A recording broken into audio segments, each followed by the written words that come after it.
All right, you two, we back with another one, man. So, as y'all know, I went to the range this past Sunday, and not only did I shoot my ARP with the FRT for the first time, but I had to bring this thing back out, man, because I feel like even though I fired 700 rounds through this, my first trip to the range with the Ramjet, I feel like it still wasn't enough for me. So I went this week and I shot an additional 400 rounds um, through this gun just to kind of see like the follow up, because I feel like the first time around, whenever you get a new gun or a new accessory for your gun, it's always gonna be like it's almost gonna be always a good experience the first time you go to test something new out. But it's not really until you go again and again to where you have to like realize that you might run into problems that you might have to tweak or just plain old get rid of the accessory or the gun for that matter if it's not working how you want. Because the first time you went and checked it out, tested it out, it worked fine. It's almost like inevitable that when you go the first time to test something out, man, it's going to perform flawlessly. So I mean, I know the Ramjet. I already knew what to expect just based off the countless videos that I watched on it prior to me getting it, taking it to the range, testing it out, all of that. But still, there's still always that doubt. Like, what if you get that one lemon, out of the batch? But nonetheless, I was wrong, man. And like, I just wanted to basically take it again, like I said, for a second time around, and just have fun with it. So this time I went, I shot a bunch of 115 and 124 grain this time, and kind of like what I did the first time, just to test, because I've heard some people saying that it won't cycle with 115 grain unless you switch out the recoiler spring. And in all honesty, I haven't swapped any recoiler spring. I don't plan on it because I feel like that's just more money spent on something that's already pricey. Obviously, the Ramjet is not the cheapest comp, but I do feel like it is one of the best comps around. One being as though most of y'all and myself that live in free states for the most part are not going to care too much about the compliance thing, but I hear a lot of people using it as a valid point, which is it's compliant with California, being as though it has that little taper screw. It doesn't have a threaded barrel, which most comps you have to get a threaded barrel, so it makes it legal in California. I think, if I'm not mistaken, all 50 states compliant. I think that's like most people's argument point about the Ramjet on why it's worth it for people that live in the more strict states that are not too friendly with the firearm stuff. But for me, it's not only just that, it's the low profile. I see a lot of comps that stick out like really far, bulky. This just keeps a really low profile. And yeah, you have to change out the barrel, but think about it.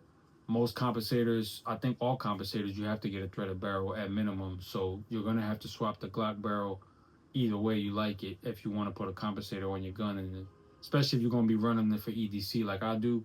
So for me, that wasn't really a problem because I've heard that the Ramjet performs to Gen 5 barrel specs, if not even better. And this thing has not proven me wrong. Like, you guys can see all the shorts that I've been putting up and my long form videos with the Ramjet. This thing is flawless, man. And honestly, it's going to be accurate. Whether you're a good shooter or not, you're going to be on target with this gun. And if you really are going to the range to practice, to train, to get better, your shots are going to be even tighter. Your groups are going to be even tighter. But even if you didn't and you didn't have the best knowledge on shooting, this compensator is still going to help you out. I'm not saying it's going to make you John Wick, but even if you had the slightest training with shooting, putting this comp on your gun and going to shoot it, you're going to notice the difference either way. So for me, I've noticed the immediate difference since I've had it on here.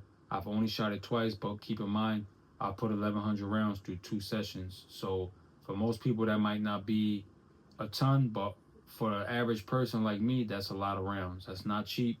Whether you want to say 9mm ammo is cheap or not, that's to be, how you say it. It's gonna vary. Everybody's opinion is gonna vary. You know what I mean? That's to be determined based on your budget. Not 1,100 rounds for me is just not cheap. No matter how you want to see it, that's 300 and something bucks right there, and that's going with just full metal jacket. Not to mention all of the hollow points I also shot through here. I shot 100 rounds of AAC 124 grain hollow points. I shot 100 rounds of Spear Gold Dot, which is what I run in here for my primary EDC ammo. So that's not cheap. As y'all know, that ammo is definitely not cheap. So yeah, pretty much I did that just to kind of see which ammo I can run through it, and if it's gonna really be picky, because I don't really branch out too much with ammo anymore. I try to stay between CCI Blazer as far as Full Metal Jacket goes and AAC. I don't really do too much dibbling dabbling with the ammo anymore because, as I told y'all countless times already, this gun has seen all types of ammo. I'm not gonna get into it. I've got plenty of videos talking about what type of ammo this gun has seen, but in reality, you know, I just feel like this is one of the best compensators you can get out there. Price wise, yes, it might not be the most friendly, but I feel like it's one of those things where it's like cry once, buy once, buy once, cry once. And for me, that's exactly what I did. I mean, I pulled the trigger on this thing once before, and I actually canceled my order. And as much as I tried to fight it, it brought me right back to it. And here I am a year later with it, and I have no regrets on this thing, man. Yeah, y'all gonna say I probably could have bought another gun for the amount of money I paid for this comp, but I don't really get into the hype anymore of buying a million guns. It just doesn't do it for me. Like right now, I'm in a point where like I'm good with the guns I already have, and in reality, you know, it just is what it is at that point. You know what I mean? So for most of y'all probably gonna go out and buy a Glock clone, a dagger, a used Glock. For me, I'm good with what I bought. You know, spending my money on the Ramjet was good for me because, like I said, I'm not really into buying a lot of pistols these days. There's a lot of hype on the market, but in all honesty, that's just a marketing gig, a marketing tactic, and I pretty much fell for all the marketing tactics. You know what I mean? And I don't plan on doing that anymore because in reality, I've had a few different type of guns, and I always come back to Glock.